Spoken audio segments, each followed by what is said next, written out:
You are now watching the Amazin Mets Pregame Show with your hosts, Rob and CP. Let's go Mets! Let's go Mets! Let's go Mets! Let's go Mets! What's up, Mets fans? Welcome back to the Amazin Mets Pregame Show right here on the channel. I will be joining you solo today as Chris prepares for Game 7 for the Knicks and Pacers. So he's definitely very much in tune for that. But we got a jam-packed day for you, not only on my channel, but also Chris' channel as well. Not only does he have the Knicks to worry about tonight, but we have a post-game show for the Mets tonight after the game, around 4:30 or so, depending on when the game ends. And tonight, which everybody has been asking for, the Mets Roundtable tonight is at 9 p.m. tonight. So make sure it's a little late on a Sunday. We understand that. But with all the playoff games, you want to get everybody with their series recaps that are on YouTube, get their videos in, their live streams in. And we want to make sure we give Chris enough time after the next game to either be very excited or calm down after a loss if that happens. But 9 p.m. tonight, Mets Roundtable, myself, Chris, Hayden, and Hector will be talking about our New York Mets. And yesterday was the worst loss of the season. I think everybody can agree on that theory, opinion. It was bad all around. You know, the offense was fine. He scored 9 runs. The change in the lineup worked. Gave a 4-run lead and a 5-run lead to your pitchers, and they couldn't hold it. There was your problem right there. And that's the unfortunate part for yesterday's game, because there was a lot of good things to talk about until the debacle over the last few innings. And that's where the Mets are right now. They're 5 games under 500 for the first time since they were 0-5 to start the season. And that's when everybody starts to question, where's this team at? What does the front office think? Are fans jumping off the Shea Bridge right now? It's going into a situation where it can lead to a lot of negative conversations with the New York Mets fans about this organization, about the players in this organization, and if this Mets team can find a way to turn it around. Because let's be honest, a lot of Mets fans, when they were 0-5, were talking the same negativity they were back in April. And they found a way to turn it around. They got back on track. Then they went on a 12 out of 15 stretch. And then they backtracked a little bit. And now they find themselves 5 games under 500 once again for the first time since the season started. So can they change it around? Of course they can, right? Nobody believed they could when they were 0-5. They changed it. They could do it again, because the difference from when they were 0-5 than where they are now at 20-25 is that there are good signs that we're seeing that we talked about last night with me and Chris with the post game.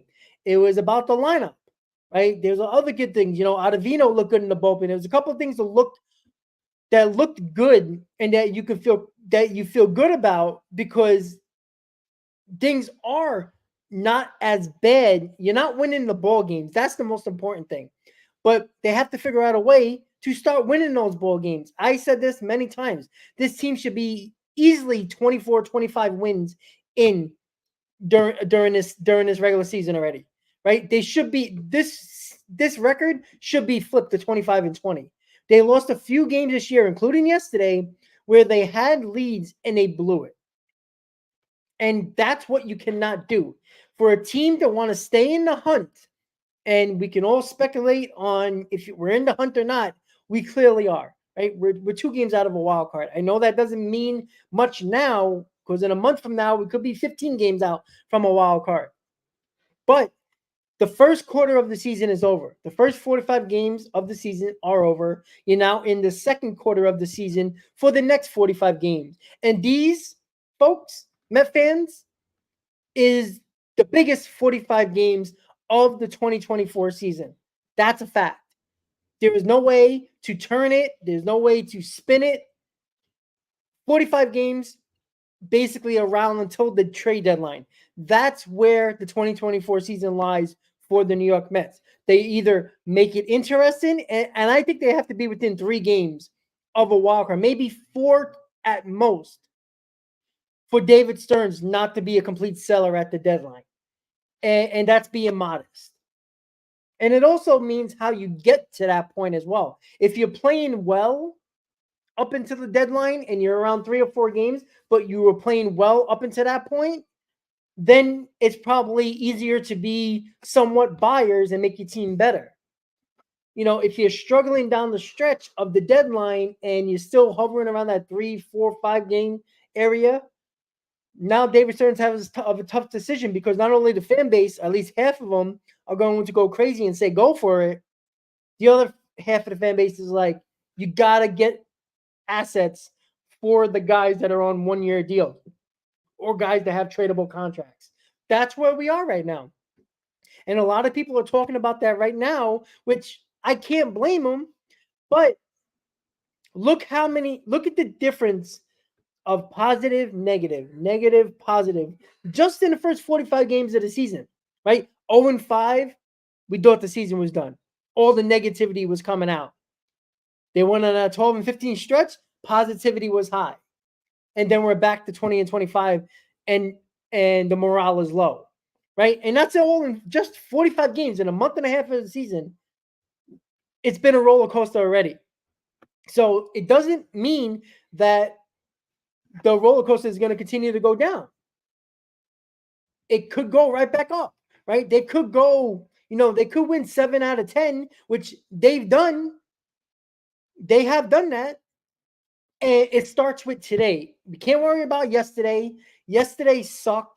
Everybody has to wash that off their shoulders and focus towards today. That's just a fact. You got Showman on the mound.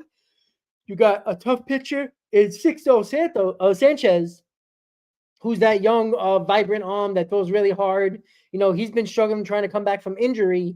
So maybe the Mets can get him, but he does have really good stuff, right? The Mets lineup today is a little interesting, but it is your Sunday lineup. Again, JD Martinez is not in the lineup because he has flu-like symptoms. Clearly, there is a bug going around in the Mets locker room. So it's hitting players. JD Martinez is not in the lineup because of the flu. You got to get that guy out of there, because you can't leave him around in the clubhouse and get more people sick, right? I don't like the DJ Stewart's cleaning up, but clearly the Mets are telling you that they don't care. I'm sorry about that. You got Navarez, which is obvious. Nito's been playing almost every day, so Navarez is your Sunday catcher. Harrison Bader, fine. Nimmo is DHing, which is interesting considering the fact that he did take him out for Tyrone Taylor yesterday to get him off the field, which is also interesting as well. So you got the Lindor, Alonso, Nimmo 1, 2, 3 that we saw yesterday. That was a pleasant change for the lineup, as that lineup scored 9 runs, but you don't have Mark Vientos in the lineup today after he performed very well yesterday. Now, what I'm thinking, and I'm not a fan of this, is that you got a tough righty in Sixto Sanchez on the mound for the Marlins. I think Mendoza wanted the lefty in there in Beatty against Sixto, where Vientos could struggle against Sixto Sanchez in this game. Now, I don't agree with that. I'm sorry if I said your name wrong, but I appreciate it, buddy.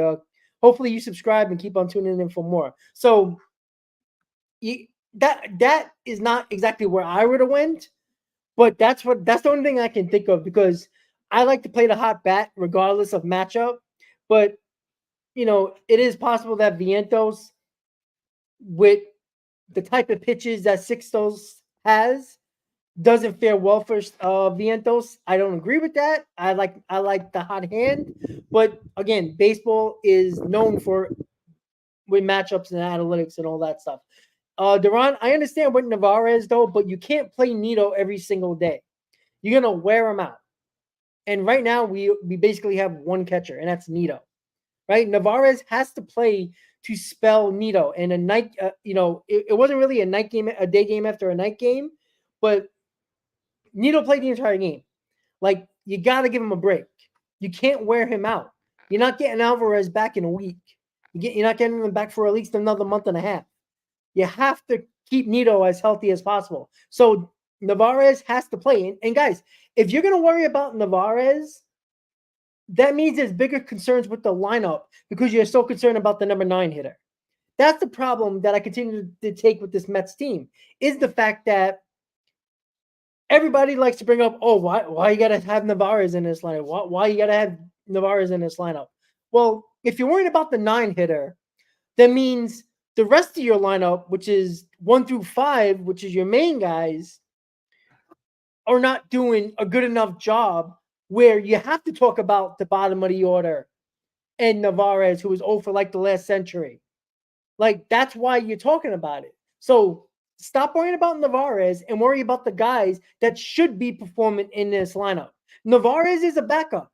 Backups, catchers play once, maybe twice a week. You have to give your starting catcher days off. You just do. You're going to wear them out. And right now, the Mets are very limited on catchers. If Nito gets hurt, guess who's going to be a starting catcher? Omar Narvaez. So you better keep Nito healthy. Even though Nito offense is lackluster, his defense is very damn good. So that's where you have to look at when it comes to Omar Narvaez. Yeah, but again, Duran, who are you going to bring in? You can't play Nito every day. You don't play catchers every day. The best catchers in baseball don't play every day. They get days off. And your backup catcher is going to be less productive defensively and offensively than your starter most of the time. You just have to deal with it. You just have to deal with it. Again, stop worrying about Narvaez and talk about the guys at the top of the lineup. They need to do the job, because if those guys do the job, you don't care what Narvaez does at the 9th spot. You just don't. The problem is this team this season has relied too much on the supporting cast to win ball games, and the Mets wouldn't be anywhere near 20 wins if it wasn't for the supporting cast, because their core has been downright dreadful. That's the problem. That's the biggest problem right now. If you're talking about Narvaez, that means the rest of the team, the rest of the roster, the main guys that are supposed to be doing the job aren't doing their jobs well enough. So you don't have to talk about Narvaez and McNeil and the guys at the bottom of the order. That's just how it is. No, Mark, I understand that, but also Nito has been here, 3 weeks? Like, let's calm down about Tomas Nito. Like, he's not a good hitter. We all know that. He's been here for years, right? There's a reason why they signed Omar Narvaez to be, one of their catchers, because they don't trust Tomas Nito. Injuries happen. You have to trust Tomas Nito, right? Nito's is what Nito is. He'll get you a hit every now and then, but he's there for his defensive purposes. And that's why you need him right now, right? That's why you got to keep him healthy, because there's not a lot of catchers right now ready to go. And if Nito gets hurt, Omar Narvaez is your starting catcher. That's the problem. So, unfortunately, it's a Sunday. Nito has played every day. Narvaez is going to get a start. It is what it is. This is a Sunday lineup. Regardless of losing the first 2 games of the series, this is what a Sunday lineup is. It usually is this. You give guys days off. That's it. Martinez would be in the lineup. He's sick. You can't do nothing about that. Sanders, JD Martinez got the flu. The flu has been running around the clubhouse of the Mets. Like, Nimmo was really sick. Who knows who else, what staff members are sick. And, it's just run around. It's got to run its course. So JD Martinez is sick. Yeah, Daniel, I agree about Narvaez. I agree. But again, you can't play Nito every day. You can't play catcher every day. You're going to wear him out. And Nito is all we got right now. So you can't get him hurt. And then you're really going to be pissed off because Narvaez is going to start every day. So let's look at this lineup, guys. We got Lindor, Alonso, Nimmo, Stewart, Taylor, Beatty, McNeil, Bader, and Narvaez. Lineup seems like a Sunday lineup. JD Martinez would have been in the cleanup spot, but again, Martinez is sick. Can't do nothing about that, right? Taylor, I'm fine with. DJ Stewart, it is what it is. you know, you don't have really anybody in the lineup. You don't want, who would you want batted fourth or fifth? Beatty, McNeil, Bader? No. Well, yeah, easy, and that's 100% true. You gave up 18 runs to one of the worst teams in baseball over 2 games. You're not winning ball games like that. It's just that simple. It's very simple. It's not that hard to realize. And the pitching needs to step up today. Showman Ayer's got to give a strong performance, right? The bullpen, it's got to be better, right? I know Reed Garrett has been really good, but he struggled the last couple of outings. He needs to be better. We know about Diaz, and Mendoza came out in his pregame press conference and talked about the Diaz situation is now fluid. So that means Edwin Diaz is not your closer right now. You know, it's going to determine probably on matchup who's going to be closing the game in the ninth inning if it comes to that point. You know, you might see Diaz in the 6th. You might see Diaz in the 7th. Give him reps. Put him in a situation where it ain't, you know, a save situation. Put him in a situation where it's a 6th inning and it's not do or die in a game. I think that's fine. Give him reps, but take him out of pressurized situations in the ninth inning right now. I think he needs that for his mental capacity so he gets back on track to whatever's haunted him right now. I don't know if it's mechanics. I don't think he's injured because I don't think the Mets would mess with him if he's feeling something. They would shut him down. So it's either mechanics, or if it is mechanics and it's confidence as well, a mixture of both. They got to figure him out because this team is not going nowhere without a really damn good Edwin Diaz. As good as the bullpen has been, you still need Edwin Diaz at the end of it to be successful in 2024. Daniel, you know, why do you keep leaving guys on base? They scored 9 runs yesterday. So they didn't leave a lot of men left on base. You know who also left a lot of men left on base? The Miami Marlins, right? The Marlins scored 1 more run than us, right? You score 9 runs, you should win a ball game, right? This isn't on the offense. There's no reason to talk about the offense right now because at least yesterday's game, because they scored 9 runs. 9 runs should be enough to win you a ball game. The problem was the pitching yesterday. Severino was doing okay, and then he started to give up runs and giving up the lead as well. So it wasn't just Diaz as well. So that's the problem. The pitching needs to be better. The pitching needs to step up today because of the fact they gave up 18 runs in 2 games against the dreadful Miami Marlins, who is one of the lowest scoring teams in baseball in 2024. You can't have that happen. And also lose the games. So there's got to be an all-around effort here. You got to score the runs, and the pitching needs to be better, right? The pitching has held it down for the majority of the season, kept these games close, and they've done their job. But you can't give up big leads multiple times in a ball game and expect to win a ball game. It's just almost impossible to do. So that's where we are right now. Let me just check something, the comments. Well, Crooklyn, I couldn't agree with you more. I've said this prior. I said this since last season, and people were killing me for a while, and that's okay because I understand that because they're in that, you know, protecting their stars or protecting their favorite guys. But again, we're losing with the core guys you want to continue to keep, or at least most of the Mets fan base wants to keep, right? Everybody wants to keep Pete Alonso, but yet we're losing with him. So wouldn't it be, you know, 5 out of the 6 years of Pete Alonso being a Met since he came up have been losing seasons? 1 year, 2022. We can lose without him. But you know what? Maybe changing things up and changes the philosophy or changes the faces of this team, maybe need new blood, changes things. It's not just about always the top talent. Can anybody name 5 guys on the Cleveland Guardians? Can anybody name me 5 guys on a team like the Detroit Tigers? Right? They're decent. Right? The Guardians are playing very well. They're in first place right now in the AL Central. Right? You don't, you know, Jose Ramirez is good, but can you name anybody else? Can you name 4 more guys on that team? You probably can't. You know why?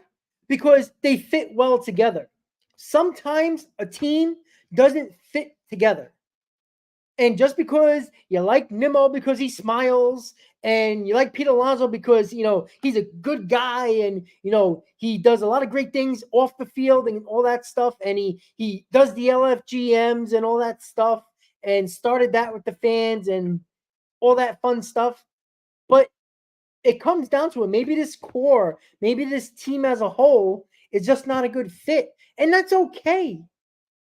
But you can't continue to repeat the problems and sign these same guys that are just continuing to lose. You got to change something. And you keep on talking about, you got to change the guys around them. How many more guys do you want around them? Every year we've been changing guys around him, and it's been the same failed seasons. So maybe it is the core that isn't a good fit. That's why you change it. And Stearns is here to be emotionless with that exact situation with the core. That's what he has to do. He has to determine if the core is the right fit. If not, you do have options. You can trade Jeff McNeil, and you don't have to re-sign Pete Alonso, and you can trade him at the deadline if the Mets aren't anywhere near a playoff spot. That's it. Right? Lindor and Nimmo's contracts are going to be hard to trade, regardless of how much Cohen might be able to, pay of that contract to get more prospects in there. It's still a lot to ask, because the Scherzer and Verlander were 1-2 year deals. They're not 6, 7, 8 year deals like Nimmo and Lindor. Those are a lot more money to prospects. That's a lot of years to pay that money. So it's not as easy as people think. Yeah, Steven, I understand that. But again, I'm not saying to trade Nimmo or trade Lindor or trade Pete Alonso, but you have to figure out something. Just because Nimmo hustles doesn't mean that he's a good fit for the team as a whole. I don't think this core is the right fit. You can blame anybody you want on who's not the right fit or is the right fit. Doesn't matter. Fact of the matter is, this core has been together long enough, and you continue to lose with the same core. You're changing the pieces around them multiple times already, and yet you get the same outcome. So is it the guys that you put around them, or is it guys that been here a long time? Because that seems to be the one thing you always go back to and say, well, look, that might be the problem. Maybe the breakup of this core is what is needed to change the fit. And just because it might not be the same numbers of the guys you're replacing, but it might be just a better fit. Like the Guardians got rid of top pitchers and they got rid of top players. Yet they found guys around Jose Ramirez that are a good fit, and they're in first place in the AL Central. So it's not always just about the best players. It's also about the best fit to fit the rest of the roster. And in my opinion, I don't think the core is the right fit. I don't think they fit well together. And it's not the worst thing in the world. It is what it is. You change it. It's called the business for a reason. You can't keep on going through the motions and status quo and expect different results.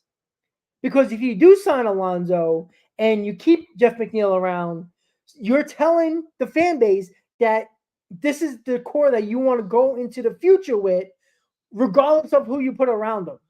Because regardless, they're going to get all the credit and all the blame, at least from me. Because I know the media and a lot of Met fans are afraid to give criticism to Pete Alonso and others that they really like. The fact of the matter is, you can't tell me that you sign Alonso, you keep around Jeff McNeil, you have Lindor and Nimmo, and that's going to be our core for the foreseeable future. Put in other guys around them. Because if those guys are the problem and you basically supplant them for long-term deals and continue to stretch, 5 years from now, if we're going through the same situations where we're not good, we're mediocre. All these guys are out of their prime, and now you got to do this game all over again. And that's where we have to figure out. That's why David Stearns is here, because I think David Stearns is a guy, number one, doesn't have no connection with these players. He's going to not use his emotion to do the right thing for the organization, not for the fans. Sorry to say, right? Because if it was up to the fans, Pete Alonso would have been signed already. And now you're talking about the only core guy you can get rid of is Jeff McNeil. And if Jeff McNeil isn't the problem or of this core, and it's one of the other three guys, now you're really screwed, because now you just signed Alonso, Lindor's on a long-term deal, Nimmo's on a long-term deal. Those contracts are very hard to trade. Guess what? Now you're stuck with a core that isn't a right fit, and you got rid of the wrong guy that you thought wasn't the right fit for the core.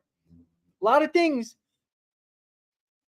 that David Stearns has to take into consideration. So, in my opinion, guys, this is what's going to happen. You got 45 games. I think it's like 45, 47 games until the trade deadline. It's like 90 games into the season. We're in the second quarter of the Mets season.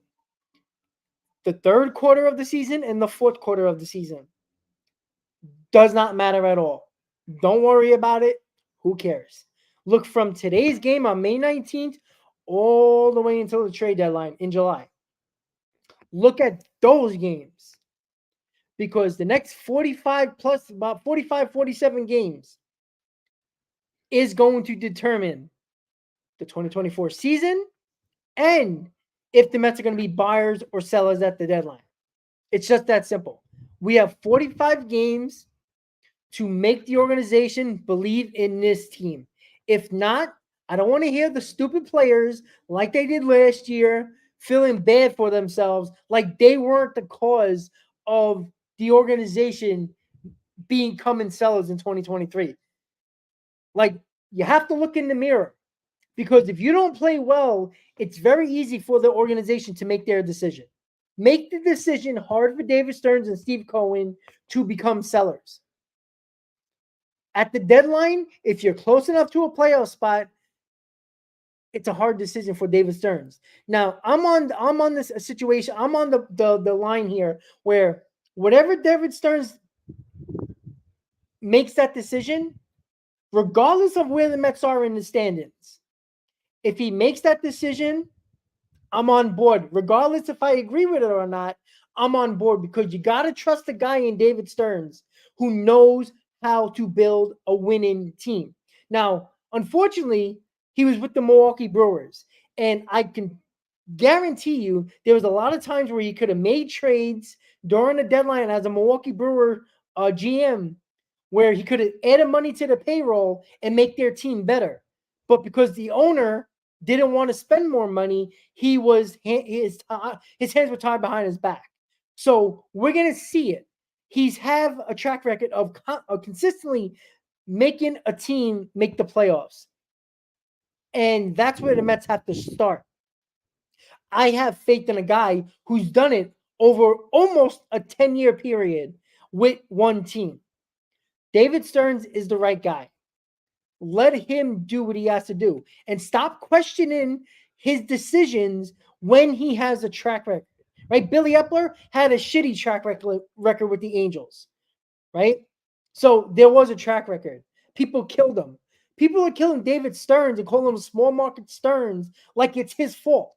Like, you wouldn't take a Milwaukee Brewer job if they offered you the GM job. Of course you did. But you know what? He found a way to make it work with what money he had and make the playoff. I believe it was 7 out of the 9 years as GM.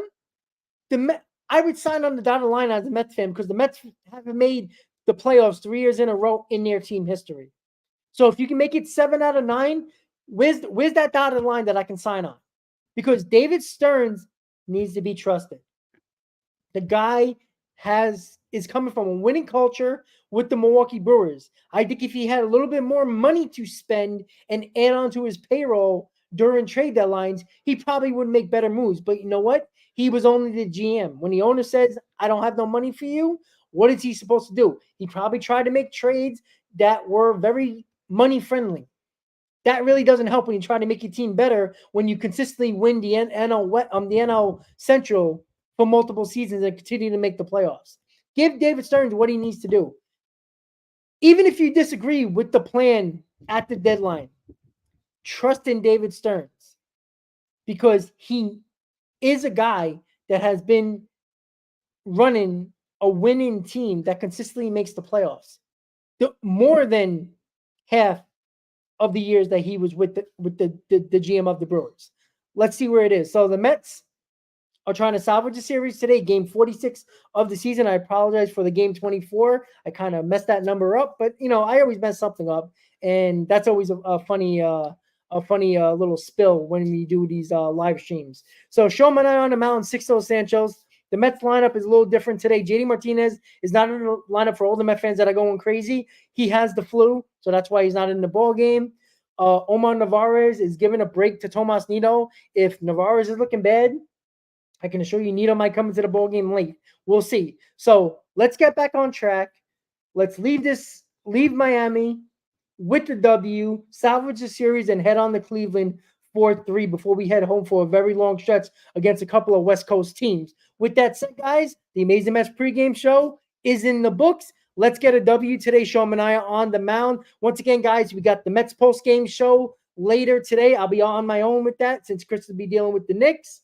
So Mets postgame around 4:30 or so, depending on when the Mets game ends, about 15 minutes after that. And then 9 p.m. tonight, Mets Roundtable, Hector, me, Hayden, and Chris to go over the week that was the New York Mets. With that said, everybody have a good day. Let's go Mets. I'll see you 2 more times today on the post game and the roundtable. Have a good day, guys. Let's go Mets.